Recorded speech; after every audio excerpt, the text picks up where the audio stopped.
Salut tout le monde et bienvenue sur l'écran fou. Et aujourd'hui, on l'attendait et il est enfin arrivé. Trap, donc le tout dernier film de Shyamalan. Et oui, donc un film de Shyamalan, c'est un peu comme le Beaujolais nouveau, on l'attend toujours, même si on sait d'avance qu'on va être déçu. Parce que, on va pas se mentir, le mec nous a tellement conditionné déjà à un début de carrière incroyable et aux antipodes justement du cinéma hollywoodien conventionnel, pour ensuite vraiment se perdre dans, on va dire, les méandres de son autosuffisance, et encouragé en plus par des majors qui ont surtout surfé sur son nom et la réputation qui va avec, mais pour lui faire n'importe quoi au point carrément de lui faire perdre son aura de départ, quoi. Mais c'est vrai que depuis Split, Shyamalan a quand même à cœur de vouloir revenir à ses premiers amours de cinéma avec des films chocs, même si ça n'a pas toujours bien marché, Glass en est pour moi le symbole, donc une conclusion d'une pauvreté abyssale de franchise quand on sait tout ce que ça pouvait raconter d'une telle rencontre par exemple, alors qu'à contrario, Knock at the Cabin avait pour moi été une très grande surprise déjà de tension optimale, donc la tension, l'une des forces majeures du cinéma de Shyamalan.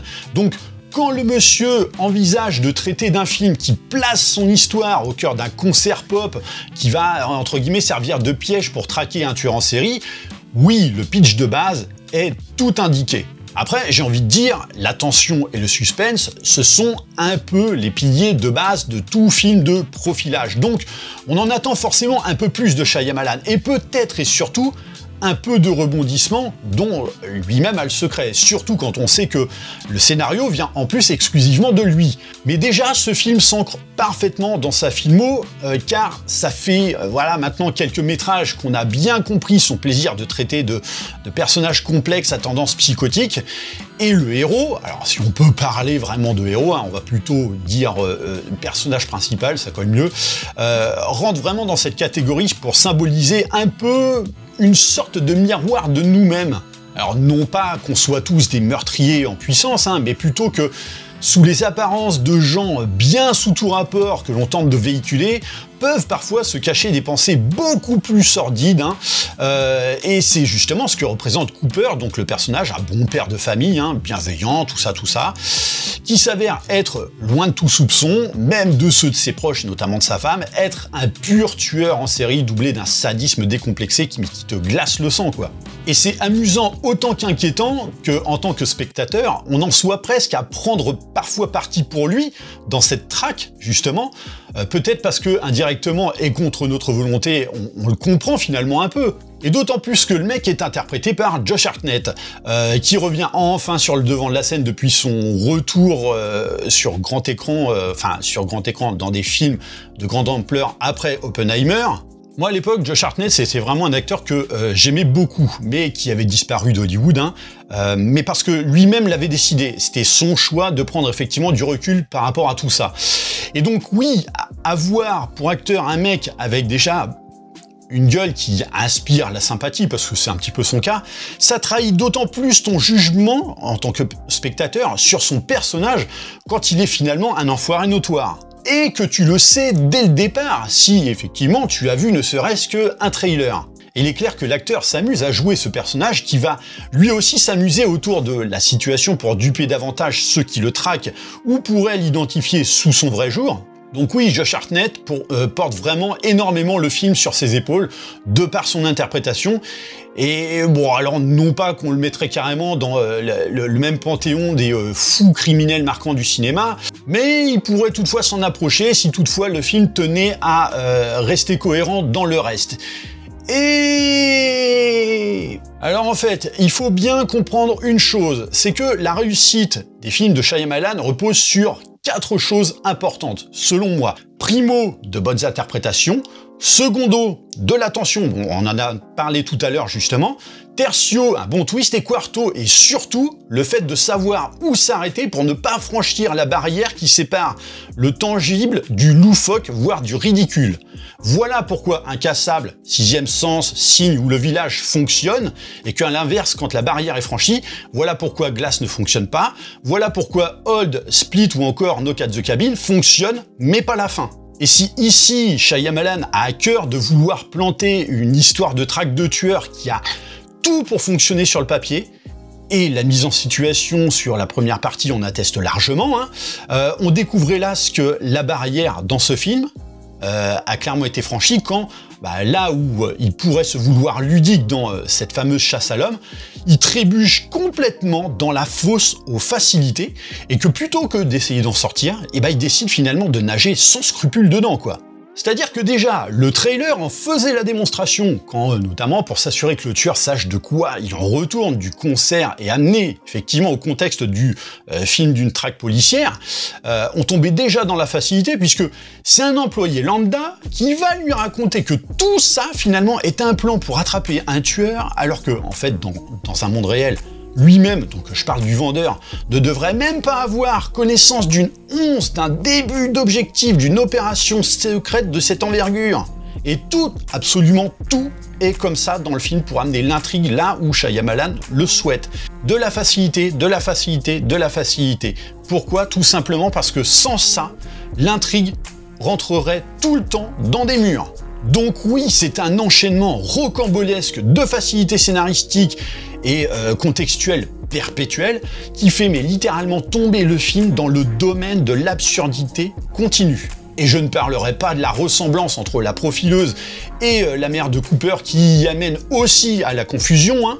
Donc c'est quand même dommage de se dire qu'on espérait de lui qu'il sauve en plus l'honneur familial, après notamment l'échec critique du premier film de sa fille, donc Les Guetteurs, ou The Watchers en version originale, justement parce que c'était un film avec, alors certes, une bonne atmosphère, mais dont les facilités étaient tellement légion que ça en devenait indigeste, et on espérait que lui-même montre à sa fille dans quoi il ne fallait surtout pas tomber en guise de leçon. Et là, on se retrouve avec tel père, telle fille en la matière. Et ça en devient limite tellement ridicule que tu te demandes si tu ferais pas mieux d'en rire pour mieux faire passer la pilule de l'impertinence. Sauf que, en fait, à la base, toi, t'étais pas venu chercher ça, quoi. Toi, tu voulais un thriller ficelé comme un rôti façon meilleur ouvrier de France, et c'est pas ce que tu as. Et de surcroît, parce que c'est ce qu'on attend aussi de Shyamalan, oui, il existe bien des twists dans Trap, mais le film a tellement perdu en crédibilité qu'il rate tous l'effet gifle dans la gueule espéré, quoi, pour aboutir en plus à un final pas bon, qui en plus se targue de 10 voire 15 minutes en vue d'un énième rebondissement qui fait tomber davantage la fin, complètement à plat, quoi, hein. Shyamalan n'arrive pas à gérer ses twists parce qu'il n'a pas su établir quelque chose de stable qui ne nous fasse pas perdre haleine en troquant justement la tension pour l'invraisemblance décomplexée.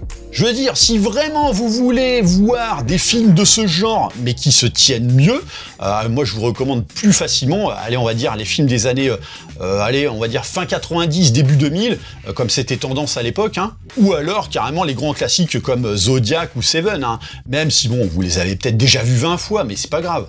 Et c'est vraiment dommage parce que formellement parlant, Shyamalan s'est planté son décor, il s'est intégré l'atmosphère nécessaire, la photo est top, notamment durant le concert, mais ça pêche, quoi. D'ailleurs, vu qu'on parle du concert, pour ceux qui l'ignorent, alors la chanteuse est l'une des filles du réalisateur, qui est donc de métier chanteuse-compositrice dans la vraie vie, donc limite tu te demandes si le plus gros twist du film est finalement pas plutôt un twist extérieur au film, en assurant plutôt via Trap la promo d'un nouvel album pour sa fifi, tu vois. Donc vraiment dommage parce que je l'attendais ce film et j'ai vraiment été déçu. Alors pas parce que j'en attendais trop, hein, non, je gardais quand même une petite réserve parce que effectivement avec lui c'est qui tout double et je le sais. Mais plutôt parce que d'ordinaire il peut trébucher avec certains de ses films parce qu'il n'arrive pas à garder, on va dire, l'ambition de leur plot de départ. Mais ici Shyamalan ne s'est même pas foulé en se disant que le strict minimum suffirait à satisfaire. Et bon, alors d'un côté, on peut pas lui en vouloir, hein, puisque bon, faut quand même le rappeler, on érige au rang de gloire cinématographique des marvelleries et autres conneries comme Barbie et j'en passe, qui sont d'une stupidité absolue. Donc j'ai envie de dire, pourquoi se casser la tête avec un truc chiadé qui n'est même pas sûr de trouver une fin acceptable parce que la logique imposerait trop d'impasse au scénario. Ça peut se comprendre. Sauf que, manque de bol pour lui, le public de Shyamalan n'est pas le même et garde vraiment en mémoire sa filmo de départ qui a fait sa gloire d'antan. Donc il a beau être clivant depuis longtemps, et ça on le sait, et il le sait, et il en joue, aujourd'hui Shyamalan ne peut plus s'appuyer uniquement sur son nom juste parce qu'il a signé quelques bons retours, quoi. Et très franchement, j'ai beau adorer Shyamalan, je ne peux pas faire appel à la suspension d'incrédulité autant de fois que le requiert ce film, c'est pas possible. Et là le pire, c'est que en plus, parce que le truc est quand même produit par la Warner, donc ça faisait quand même longtemps qu'il n'avait pas signé avec justement un gros studio. Là où j'y vois davantage de recherche de facilité de sa part et d'opportunité, c'est qu'il se laisse même dans ce film une porte en cas de succès. Alors, je vous donnerai pas trop de détails, hein, parce que je veux pas vous spoiler, mais pour dire à quel point le mec se foule même plus, quoi. Voilà ce que j'avais à dire sur ce film dans cette vidéo. N'hésitez pas à laisser des petits commentaires pour me dire ce que vous pensez de Shyamalan, ce que vous pensez éventuellement de ce film. Est-ce qu'on le retrouvera un jour? Est-ce qu'il est déjà revenu ou quoi? Ou est-ce que ce sont juste des gloires succinctes à travers peut-être un ou deux films? Bien sûr, pensez à liker et partager la vidéo. Pensez à vous abonner à la chaîne de manière à vous tenir informé des prochains contenus. Et comme d'habitude, moi je vous dis à très bientôt pour une prochaine vidéo. Allez, bye!